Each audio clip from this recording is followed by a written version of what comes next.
1 जूनपासून 31 जुलैपर्यंत सागरी मासेमारीवर बंदी. मत्स्य व्यवसाय विकास विभागाचे आदेश.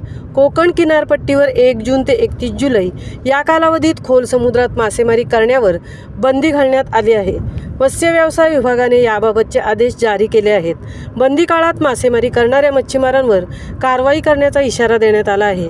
या कालावधीमध्ये मासळी व सागरी प्राण्यांचे मोठ्या प्रमाणात प्रजनन होत असते.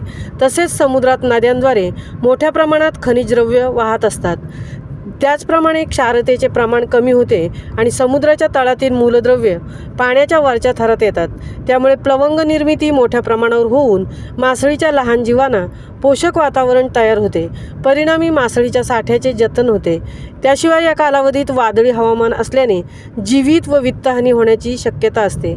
त्यापासून मच्छीमारांचे संरक्षण व्हावे ह्या हेतूने वरील कालावधीत यांत्रिक मासेमारी नौकांना मासेमारीस बंदी घालण्यात आली आहे. महामुंबईसह तृप्ती भोईर, उरण.